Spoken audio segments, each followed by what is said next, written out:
Welcome to Human Risk, a podcast dedicated to the understanding of human behavior as a risk. Here's your host, Christian Hunt. Hello and welcome back to the Human Risk podcast. On this show, I'm exploring something that's always intrigued me. Why is it when we really like an object, brand or activity, do we say that we love it? In my case, I'm a fanboy when it comes to Apple products. I really love my Peloton bike. And given the time of year, it'd be remiss of me not to also mention how much I like the Christmas markets in Germany. But why do we say that we love things? Doesn't make much sense. Fortunately, it's something that my guest, Ahuvia, can help us with. He's a consumer psychologist and marketing professor who studies how we come to love things that aren't people.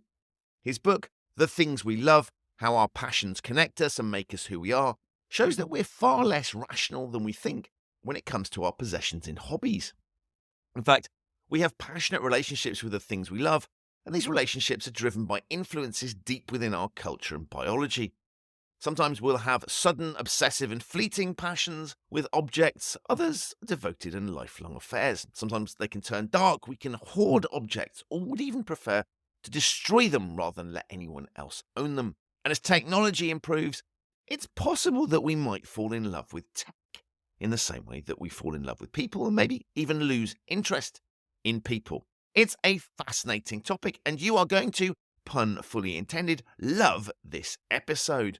Before we begin, I want to let you know some exciting news from me. I've got a book coming out in March next year. It's called Humanizing Rules, Bringing Behavioral Science to Ethics and Compliance, and you can pre-order it right now.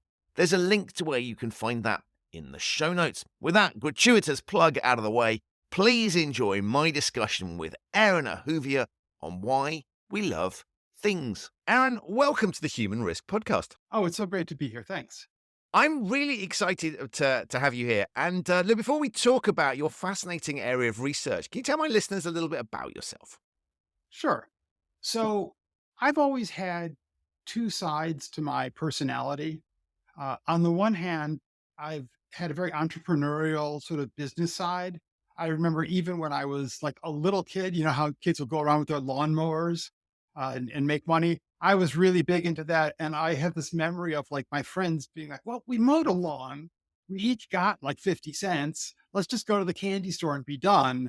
And I'm thinking, oh no, we could mow more lawns. We could make more money. Why would we do that? So that's always been sort of a part. And I've had a number of businesses that I've created for myself and done reasonably well, not things that were sellable or anything. You know, sort of an early gig economy, fairly successful in that regard. I do a lot of consulting to businesses.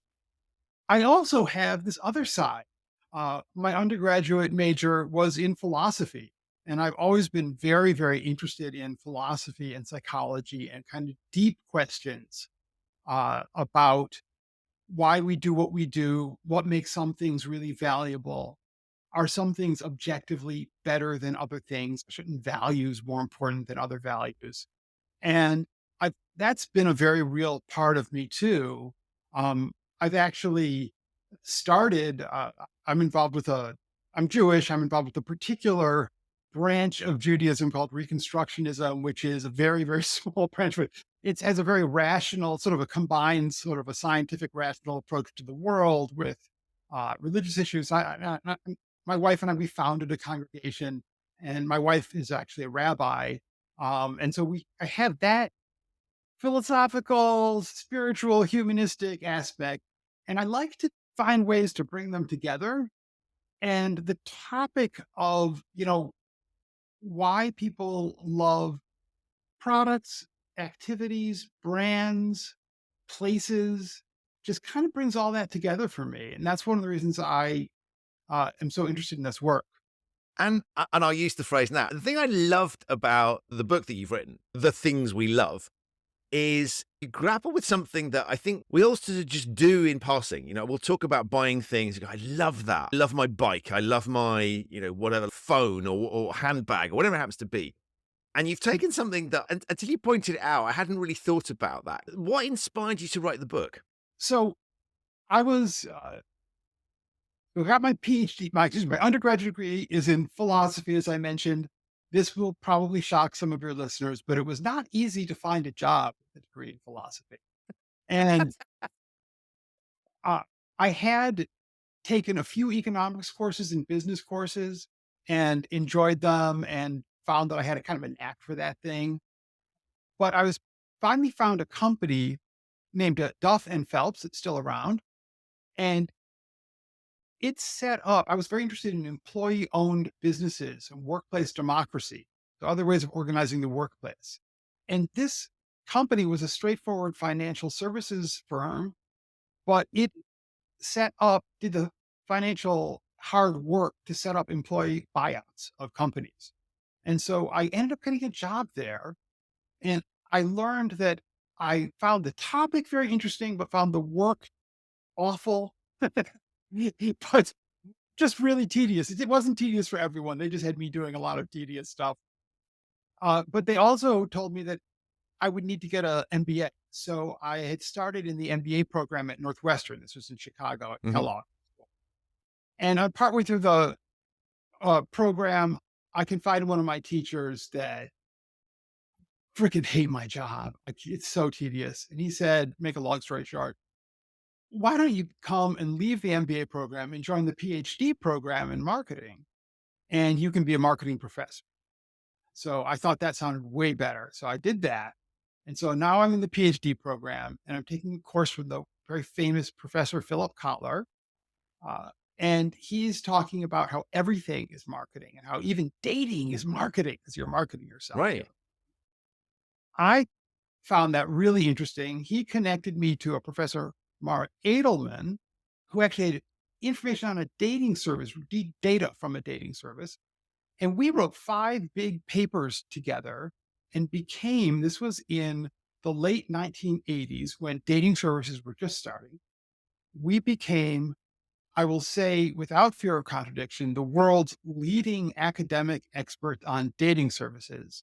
And I can say that confidently because we were the only academic experts on dating services in the whole world. So we were, both at the top and the bottom of any list.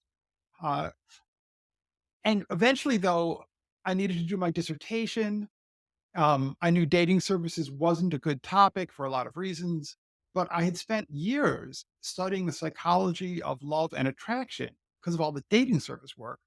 And so I flipped that and said, people say they love products, say they love brands. Do they really love them? And if they do, what is that love and how similar is it to the kinds of love we have for people and just what's going on? And that turned out to be the first scientific major study that looked at specifically that issue. There's a lot of work on why people find certain products interesting or important. But in terms of taking the psychology of love from interpersonal relationships and applying it and seeing both where it does not apply, uh, that was the first major work on that. And I've continued to work on that for about 30 years now. And the book, The Things We Love, How Our Passions Connect Us and Make Us Who We Are, is the distillation of my research and many other people's research.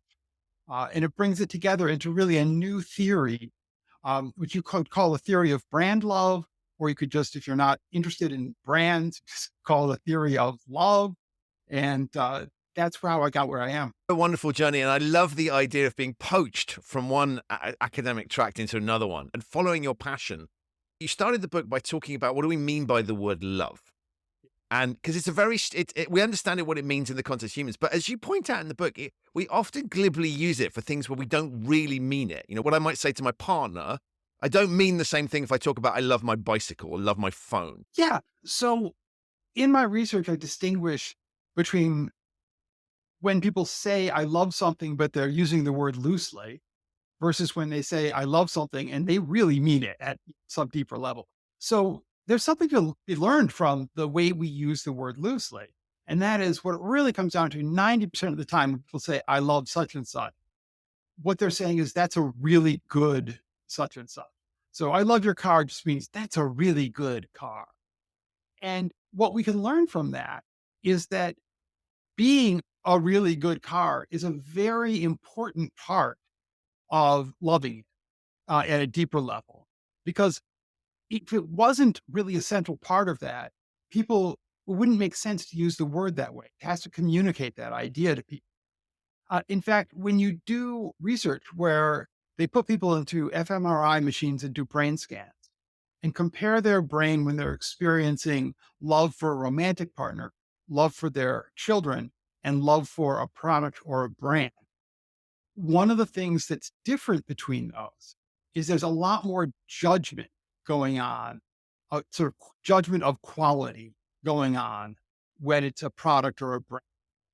And so if you have a product or a brand or a service, or you're a nonprofit that does something, whatever it is, and you want people to love your nonprofit and its mission or love your brands, the very first step is making sure that people experience it as an extremely high quality thing.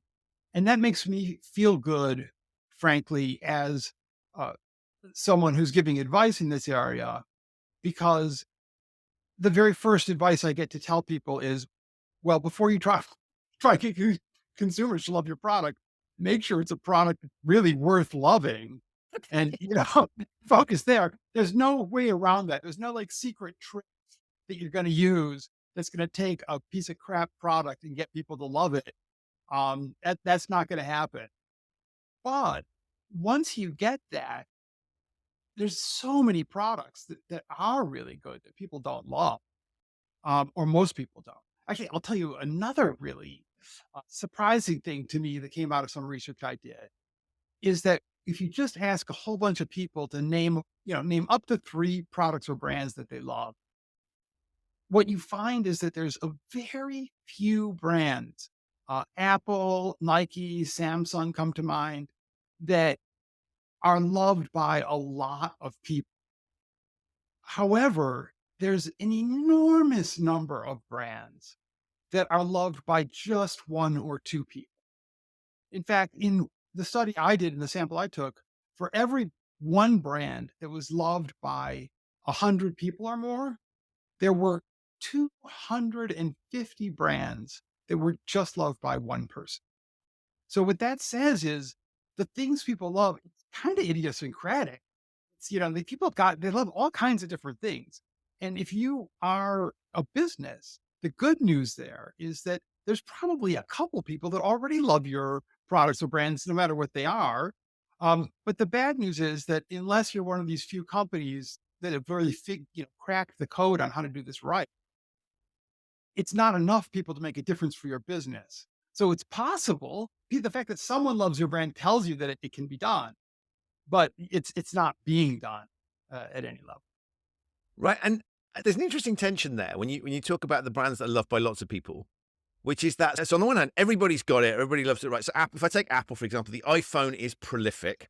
And I will confess to being, and I have all the Apple gear. I wouldn't dream of shifting outside the ecosystem. They've trapped me beautifully in it, but I'm happy to be trapped there.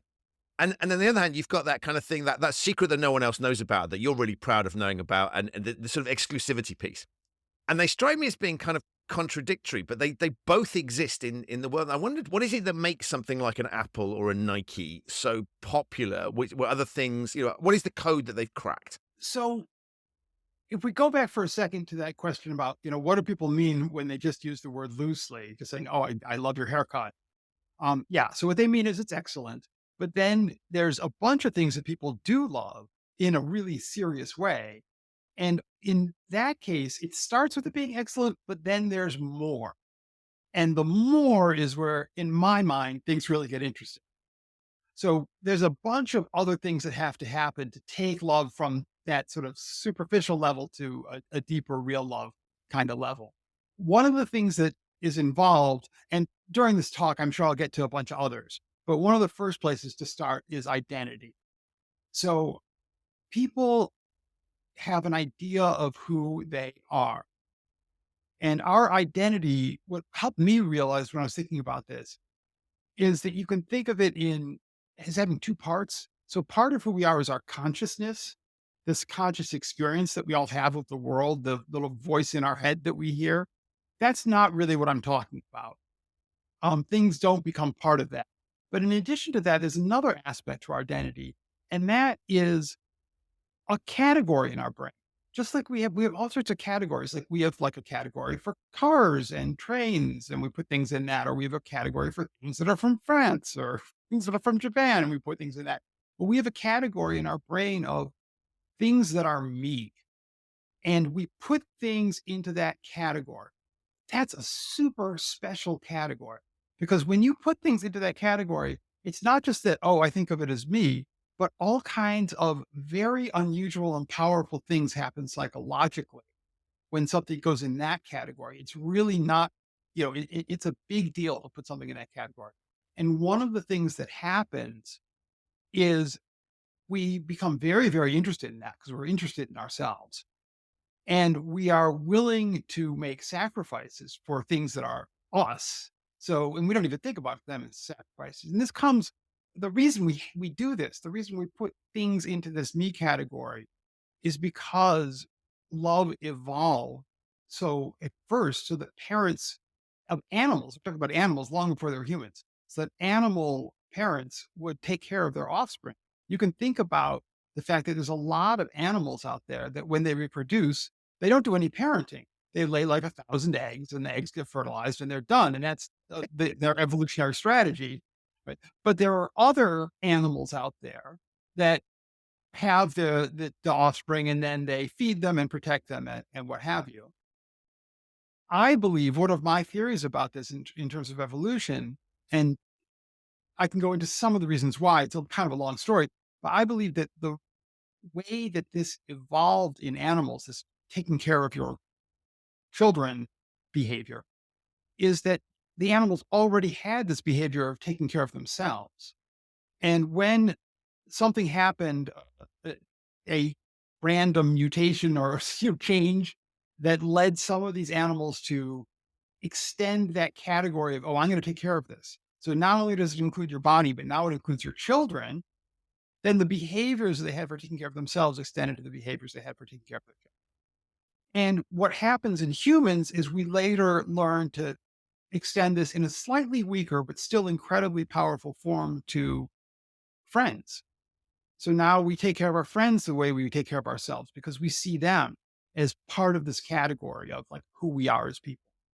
And we developed the capacity in our brains to do this for all sorts of other things. So we put products. So, long story comes around here to answer your question. Like what Apple, people identify like as quote, an Apple person, right? And that becomes part of your identity. Or Nike, like there are values that mean something to you. Not to me personally, I'm not a Nike fan, but to people who really love Nike, they associate Nike with certain sorts of values about success and achievement and competitiveness and excellence that are very important to them. And so Nike, if they fall in love with Nike, it becomes part of how they see themselves. And I'll give one last little bit on this and then go on because I realize it's a long story. But if you're skeptical that people see things like Nike as part of their own self, one easy test is that there are certain emotions that we only have regarding ourselves. So if someone insults you, you will feel offended. But if someone insults the moon, you won't feel offended because you're not the moon, right? You would only feel offended if you were the moon. But if you love Apple and somebody insults Apple, people feel offended, right? So you can tell from that they have incorporated Apple into their sense of identity and they're responding personally to this, to what they see as a personal insult against them, which of course, in terms of Apple's marketing strategy is fabulous because then when someone says something bad about Apple online, you get all of these Apple lovers who jump on and, reply endlessly with how wrong the person is, which is fantastic for the brand. It's interesting when you point that out because I always thought, well, that's ridiculous. And then I thought, I see exactly what I do. And to the extent that, I have an Apple Watch and somebody went, why would anybody, they didn't know I had one. They were like, why would anybody buy that? It's totally entirely unnecessary product. And I got on the defensive and it was really interesting to your point. It was very interesting. And so that's entirely illogical. Why would I, I don't have any financial interest in defending the company. I'm not a stockholder. I didn't found the company. It's a commercial transaction, right? I buy products at, well, let's be honest, what I know is a very, very high premium. So if anything, right, I ought to be irritated and I ought to be validating criticisms because I spend a ton of money with them. And yet you're right, it feels like part of my identity. And I'll defend them to the hill when really logically I shouldn't. I even heard one story or about a woman who was a big Apple lover, and in her mind, being being an Apple lover meant you were a certain kind of person. You were, as Apple says in their ads, right? We're for the rebels, and they go on with that whole stuff. So you are this sort of creative, independent, free-thinking rebel type person. And she knew someone at work, and that person, the colleague said, "Well, I'm thinking of getting an Apple phone." And she thought to herself, "You're not that kind of person. You're not a free thinking individual." And so she spent a lot of time trying to talk this person out of buying an Apple phone, lest this person sort of come into this club that she loved, right? When they really didn't belong there in her mind. Right? Yeah, you're not one of us, right? You're not one of us. You don't really want an Apple phone, which I thought was hysterical. Right. I love that. And so literally, right? And so what is it that attracts us to that? Because as you say, we've talked about you have the capability to do that. And I think that, to my mind, makes a lot of sense. I recognize that sense may not necessarily be the right answer here, but I can sort of see how that flow works. And I recognize the dynamics you're talking about. But how is it they've got to me and I don't know, some alternative product in a different, either the same category, different category, doesn't manage to do that? So let me answer this question in two parts. So before I talk about one brand versus another, let's let me talk for a second about the whole big issue is why we do this with anything at all. Why, because I've got two dogs. I'm pretty sure they don't do this, with things. They may feel territorial about certain things, but I'm pretty sure they don't say, this is part of my identity. Think that way. We developed this capacity. I believe that our brain physically developed the capacity to do this as part of the same change that allowed us to physically be able to have these kind of friendships that we have. And it's very rare. I've read some biologists who claim that humans are the only animals to have this type of friendship. I don't know if that's really true exactly, but in very least, it's extremely rare. And so we have this ability to take things that aren't our children or our mate and include them in our sense of identity. Early in human history, people probably did this for some things that were very important to them, but things weren't a very important part of people's lives for most of human history. We didn't have very much stuff. Things really changed with the Industrial Revolution. A number of things started to happen. People started to live in big cities more. When you're in a very small village, everyone knows who you are. You don't need to define your identity to anybody because everybody knows you. You live in a big city, all of a sudden you need symbols that other people can see that define your identity because they don't know who you are. And you're dealing with all these strangers all the time. We also have the wealth. All of a sudden there's all this stuff, all these products and brands that didn't used to be there. To give you just a feel for this, Adam Smith, the economist who's sort of the patron saint of capitalism, writing during this period of time, and is seen, today, people who quote him are usually sort of free market conservatives, making some sort of a point where quote Adam Smith. But Adam Smith, he actually said, why does anyone need more than one shirt? You can only wear one shirt at a time. Why are people buying more than one shirt? What an incredibly strange thing to do. So we have this, things get cheaper and people are able to buy just tons more stuff than they used to have in their life. At the same time, our identities change. It used to be, if you think, say, a peasant in the Middle Ages, 95% of things about that person's identity were given to that person by something outside of themselves. So who they marry, their family has a big say in that. Their job is going to be whatever their family's line of work is, or peasantry, or whatever they're doing. Their religion is going to be whatever their community does. All these things are sort of given to them from outside. Today, we've taken all of those things and we've made them into choices. So you get to choose your own work.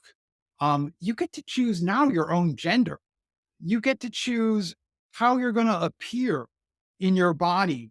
And you can have plastic surgery, you can exercise, you can wear makeup, you can do all kinds of things, clothing to affect your appearance. If you look at religion that is largely, you would think, handed down through the family. In the United States, if you define religion at the level of the particular denomination, so not just you're a Christian or a Muslim or a Jew or a Hindu, but like if you're a Christian, what branch of Christianity do you have? Of those people who practice religion, 70%, 70% in the United States practice a religious denomination that is different from the one they were raised in. Wow. So all of these things are choices that we make. And the good news is that there is some empirical scientific evidence that societies where they let people make those choices on the big issues are happier at some level than societies where people are sort of forced into their identity, given their identity at birth. But the flip side of that is, yes, it's good we get to make those choices, but now we have to make those choices, right? You have to, you're not just this person whose identity is assigned to you. You have to decide who you want to be. And this goes on all your life long. And so people are constantly looking for both clues. Who am I really? What do I like? What do I not like? And abilities to signal that identity to themselves and to other people. And so we fall in love with brands, products, objects, places, activities, what have you, because they tell us who we are and they tell other people who we are. And we need to communicate that information because it's not just given to us or forced on us. So that's a big question about like why this happens at all. Then you want to know about why it happens better for some brands than other brands. Okay. First step, as I mentioned a couple of times, quality, good. Everyone's got that. Now I'll get on to the other more interesting parts.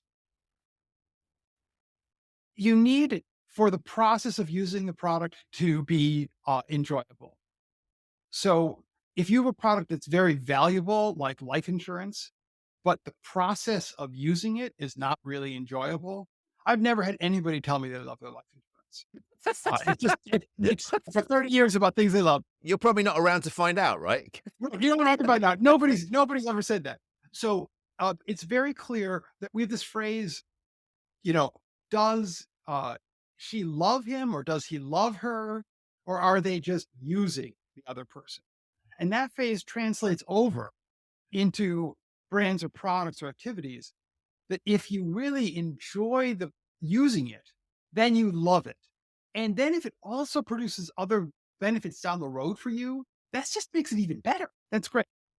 But if you don't enjoy the process of using it and you only have your eye on the benefits that are down the road, then you don't love it. Instead, you're just using it to get those other benefits.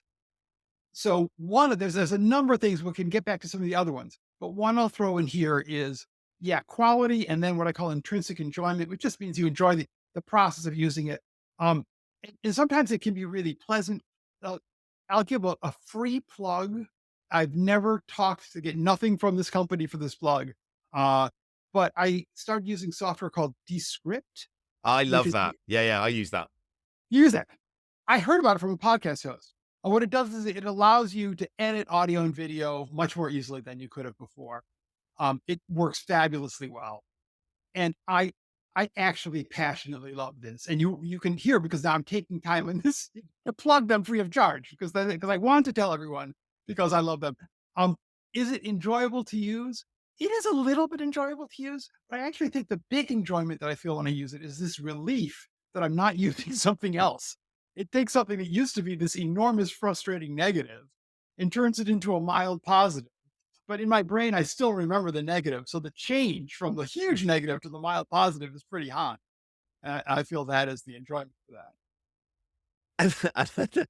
It's such a great description. And I know exactly what you mean. It's sort of things that, even if they're not massively game changing, it's like my life is now better as a result. And I agree. So I will also endorse that comment about the script. But as you say, it's evolutionary, not revolutionary.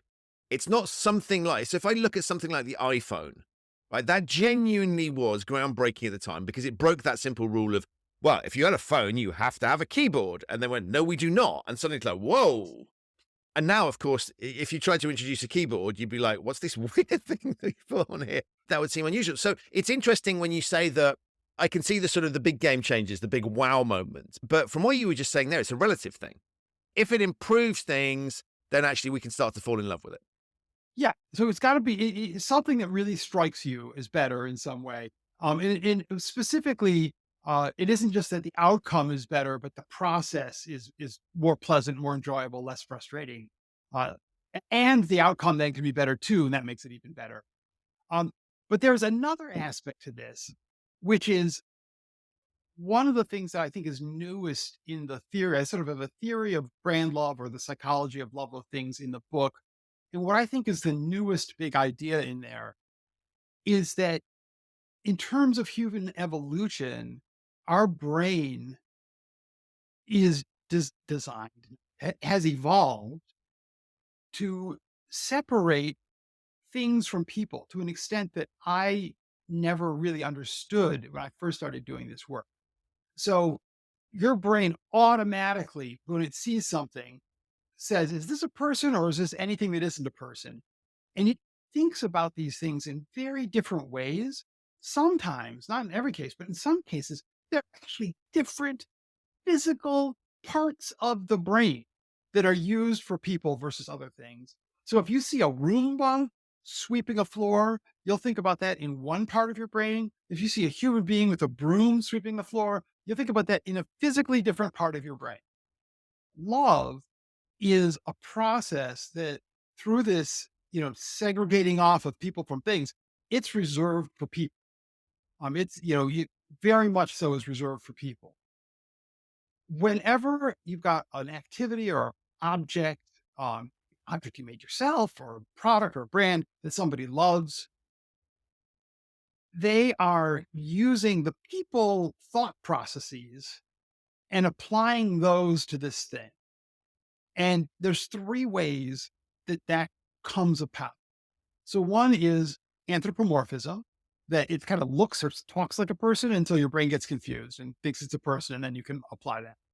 The second, which happens much more commonly, is what another consumer psychologist, Russell Belk, calls person, thing, person. And I call, the object as being a quote, people connector. And the easy example would be my wedding ring. I love my wedding ring, but it connects me to my wife. So it's person, me, thing, the wedding ring, person, my wife. And so it acts as a bridge between people that way.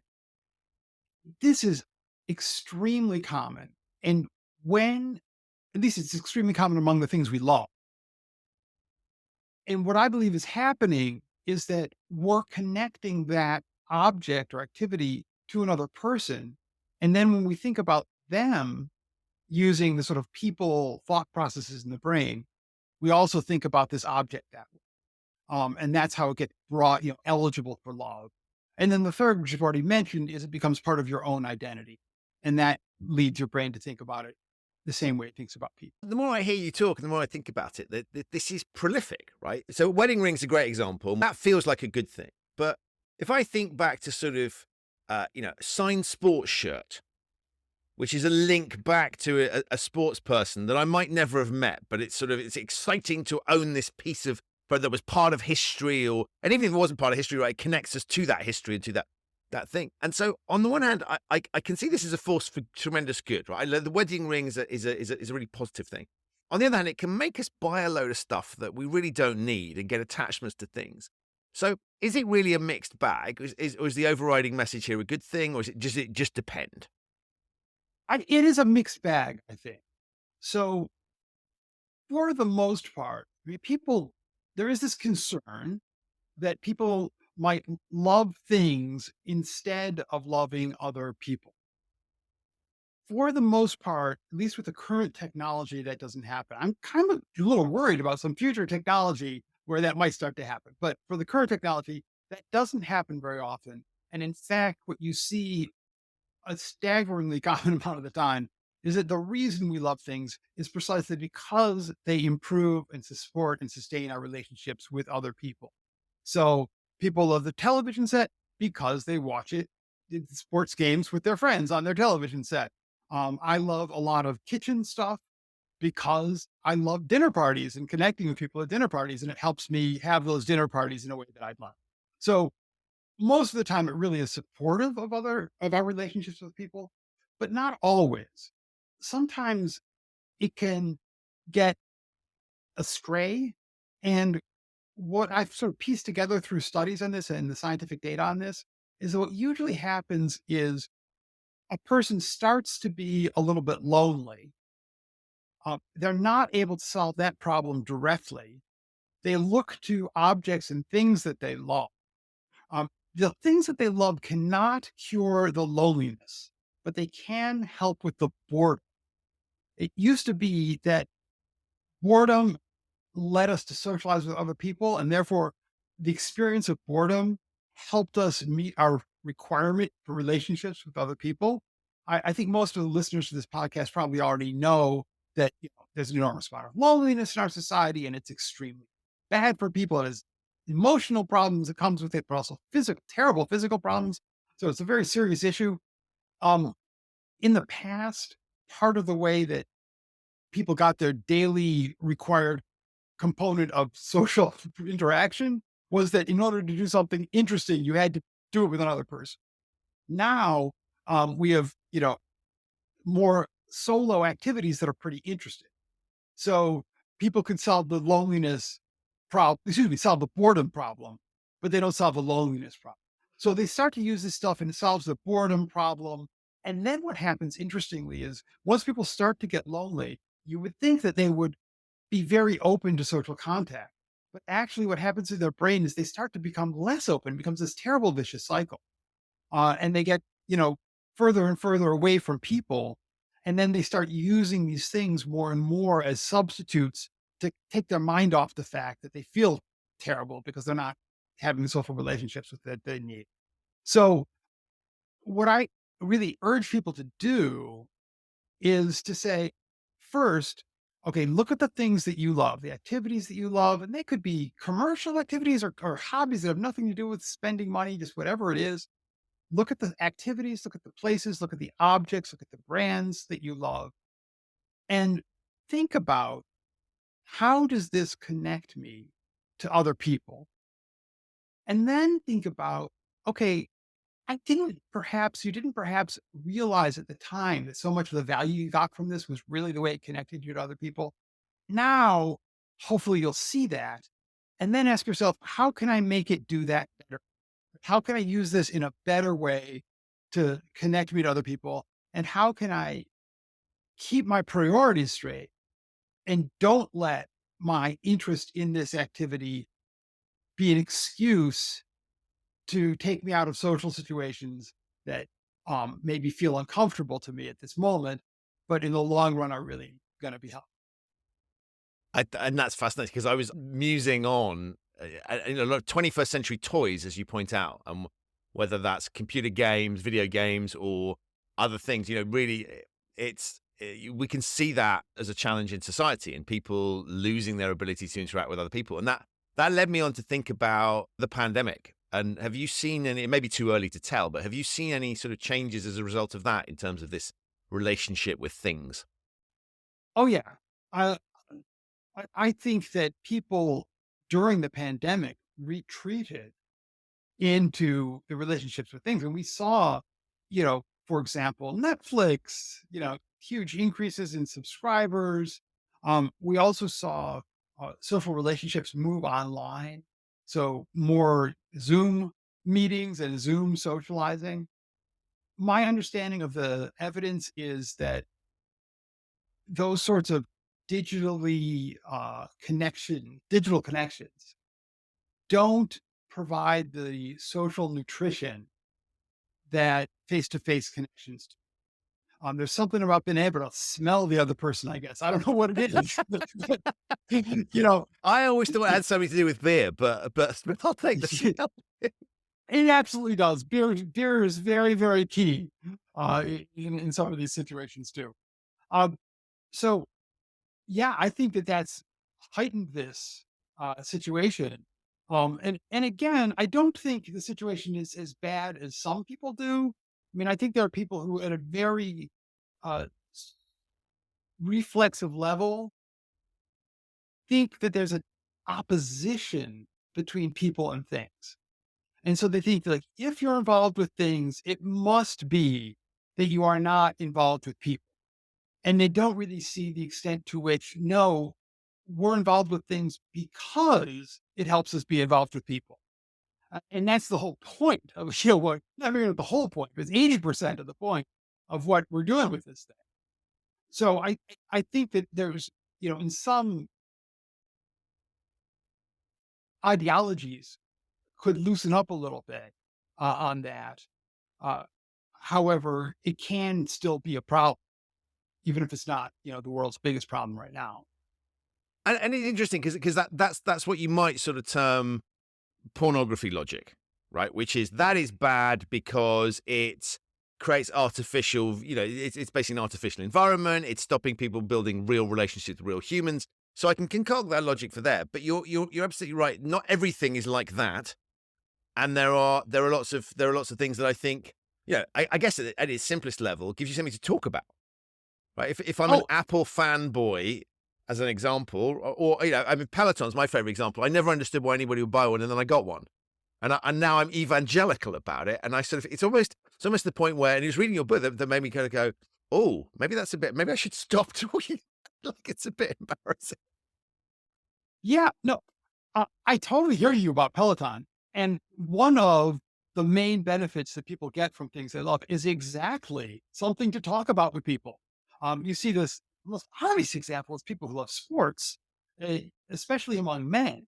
It just gives people an easy thing to talk about that's more interesting than the weather, and that they could, So that's very valuable to a lot of people in forming social connection.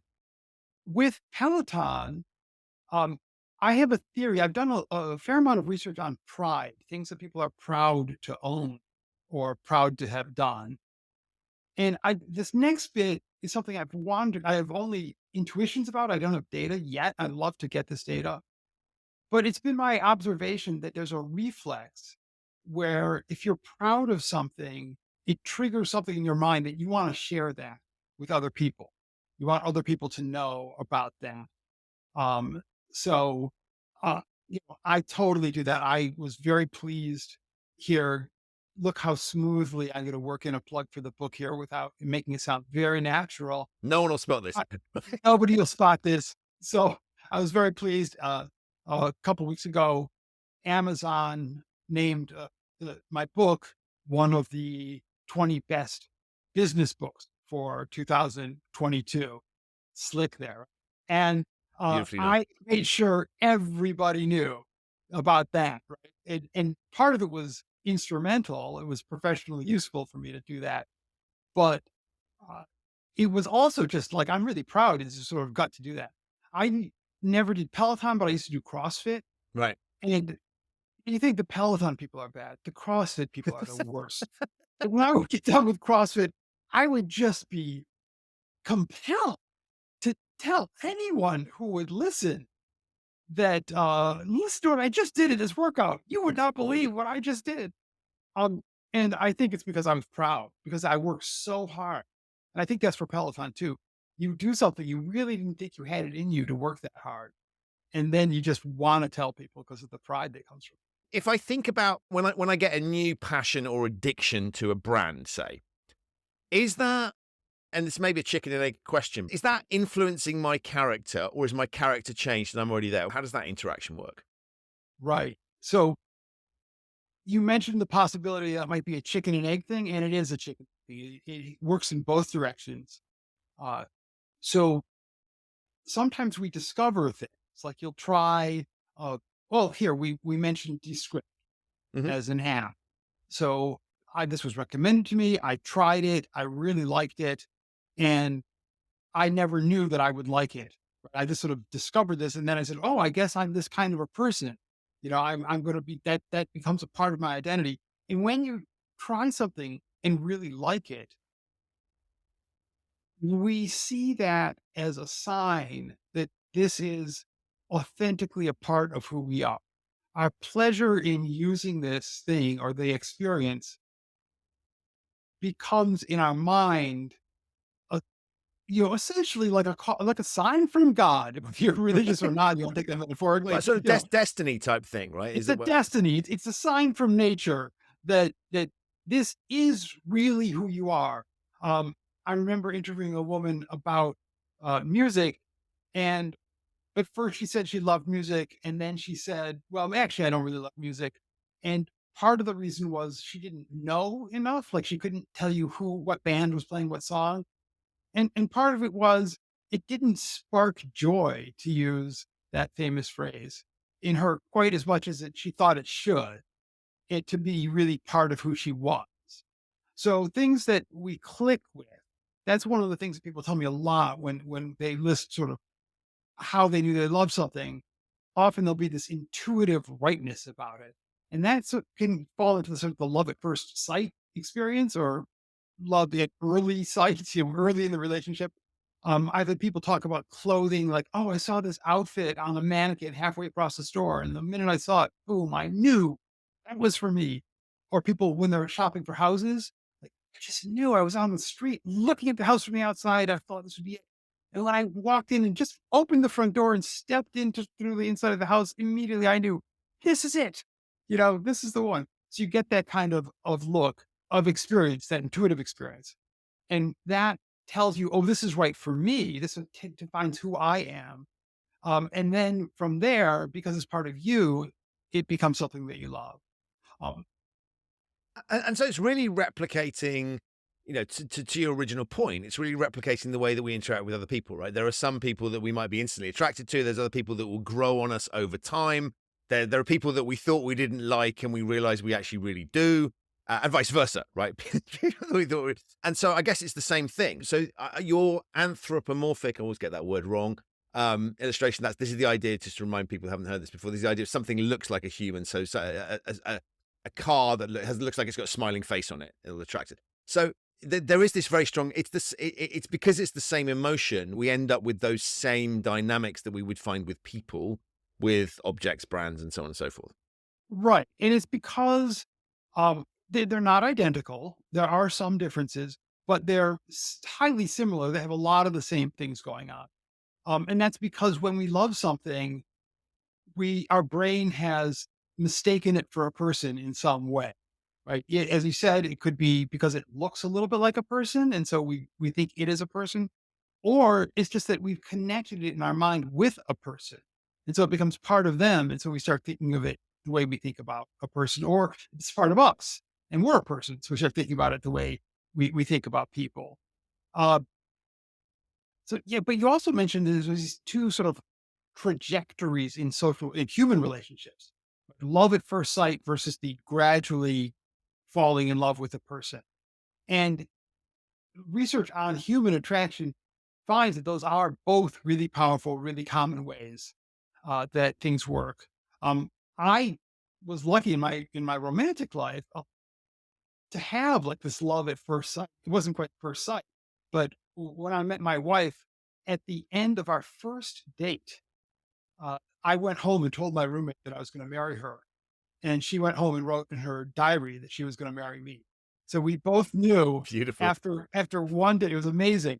Uh, but that is pretty rare. And a lot of extremely powerful and positive romantic relationships um, follow the other trajectory where you sort of get to know the person more slowly over time and the love builds. And those can be very passionate and very strong relationships and very positive relationships.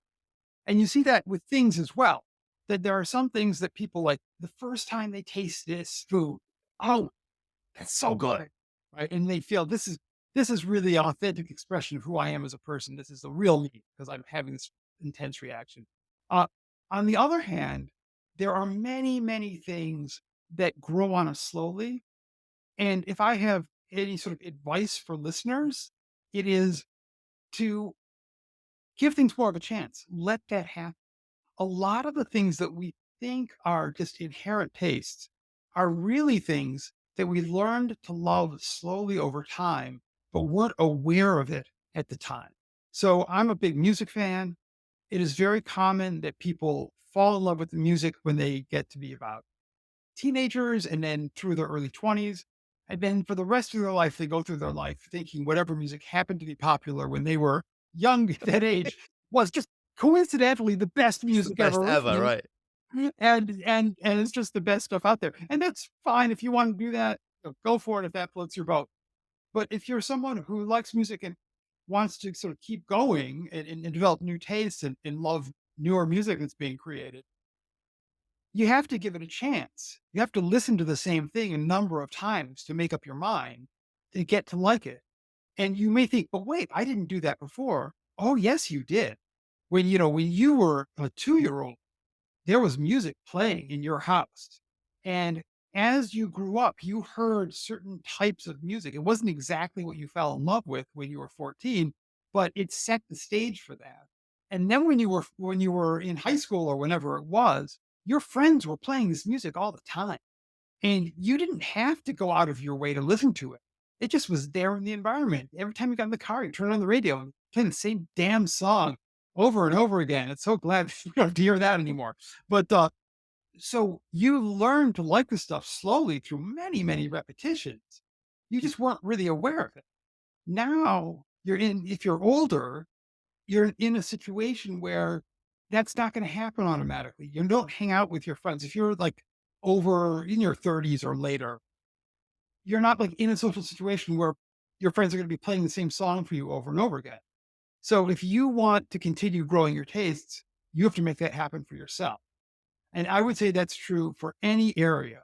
So if there's something that you're thinking, oh, it would be nice if I really had a passion for this, but I just don't, give it a chance. I read an article that said if you've got a toddler and you want them to learn to like a vegetable, they have to taste that vegetable 14 times, and then they will eventually develop a taste for it. So if there's some activity that you think would be nice to enjoy that you don't enjoy that much, give it a chance over and over again. At a certain point, okay, give it up, but don't give it up right away just because it doesn't float your boat the first time you interact. And I feel massively seen here because I was just thinking about my music collection, and even the word collection, right, tells you that I'm of a certain age because I still have physical music, which is an interesting. But that as you were talking, I was thinking, well, that's one of the key things I love about Spotify and these other platforms is that they do bring things I would never ever find. Because you're right, I'm not listening to those radio stations, and again, maybe even listening to a radio station dates me, but it's a fascinating dynamic, and I love that idea of exploring things, I mean, you rightly hit on where I was going to go with the next piece, which is sort of the getting set in your ways. And one of the things I wonder was as we get older, because I guess we've had more experience of things, is it that our love and passion for brands does that get stronger over time? Does it wane? How does that work? For brands in particular, um, it tends to wane a little bit as people get older. People become, you know, again, you'll recall what I'd said a while ago about how part of the reason we use things to define our identity is because live in big cities now. If you lived in a village with 150 people, you would know everybody. You wouldn't need any objects to define your identity. Similarly, we are throughout our whole life creating and recreating our sense of identity. Every morning when we wake up, we do it over again to a certain extent. But there are parts of our life where that's a little bit more salient than others. And during the sort of teenage through early adult phase, when we're really doing this a little bit more, um, people look for brands as well, in the same way they look at for music and certain types of foods as ways of defining their identity. And then as you get a little older, you have other ways of defining your identity that aren't so brand focused. It might be like your house, where you live and how you decorate your house. That doesn't have to be with brands. Or it could be that you have positions of status. You know, you're the head of an organization and that defines your identity. Or your job and your career defines your identity. So people have a lot of different ways, and brands become a little bit less salient in that as people get older. Fascinating stuff. And where does your research go from here? I mean, it's very obvious in the way you talk about it that intellectual curiosity and a real interest, and that just screams across both in the book and the way you talk about it. I mean, there's clearly lots more you could do. Where's your next sort of voyage of discovery going to take you? So there's a couple of things, a couple of places I'd like to go. Um, One is in terms of businesses and the consulting and the speaking work I do, really taking the next steps in looking at brand love as a way that businesses can be successful, and how do businesses create relationships with customers that are honest and that are sort of honest in both directions and yet create love. Because you don't want a business to be a Don Juan, to sort of promise to the consumer, oh, I love you, I love you. And then the consumer responds with love. And then the business is like, no, screw you. So there are certain obligations that come with this. And I'm interested in looking at how businesses can manage those obligations in a way that keeps them afloat as businesses and helps them as businesses, but also doesn't, take advantage of consumers' trust. On the other side of it, in terms of just the consumers themselves, I'm really interested in how people can lead happy lives in cultures that are consumer cultures, such as our own. And this is an issue I've been interested in for a long time. I've done a lot of work, as I've mentioned here, on why people love things. I've also done a great deal of work on happiness and psychological well-being of different kinds. In general, where to give you a little taste of some of this, I'm discovering a difference between people who love specific things. Like, I have this product, I bought it, it works well for me, I like using it, it's really fun.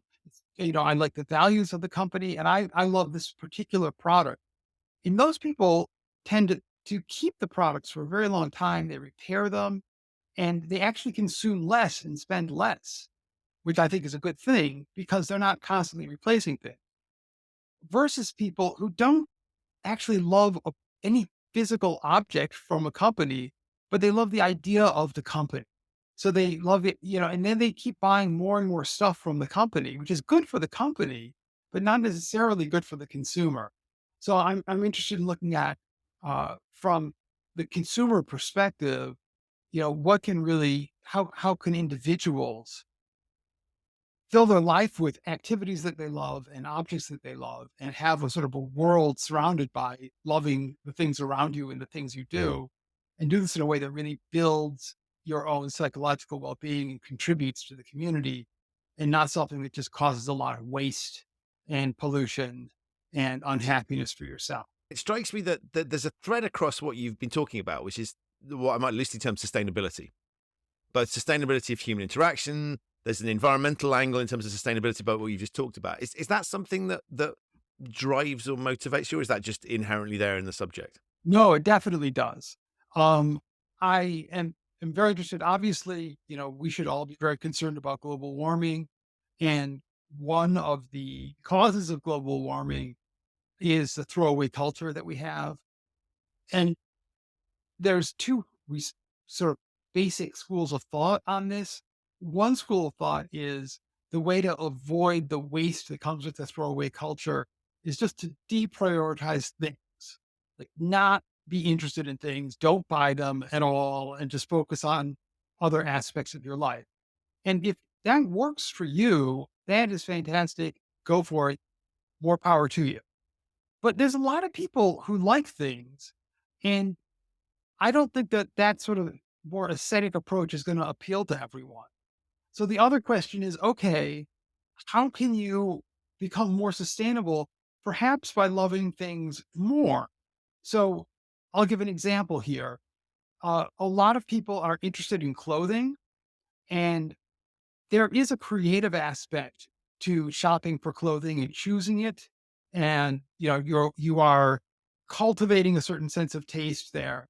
And so there's a certain amount of curation involved, and curation is a creative activity.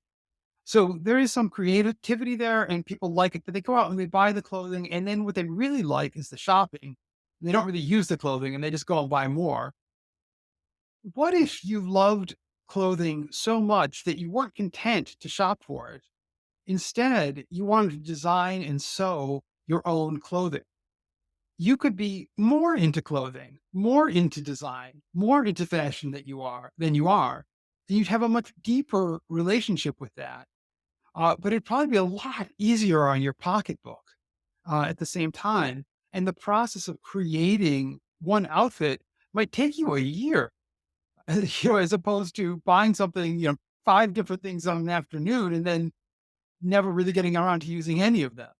So that is one of the future research areas I'm interested in is, can people find who love certain activities or objects, can people find ways of engaging with them that are actually deeper and more rewarding, but also more ecologically sustainable and, reduce consumer debt and help with consumer savings? Wow. I love that. Fascinating stuff. Aaron, as ever on this show, when I get amazing guests, the clock has beaten us. But before I let you go, remind people what the book is called and how they can get hold of you. Okay. So the book is called The Things We Love, How Our Passions Connect Us and Make Us Who We Are. I'm easy to get a hold of. There aren't very many Ahuvias out there. It would be Ahuvia to remember Ahuvia.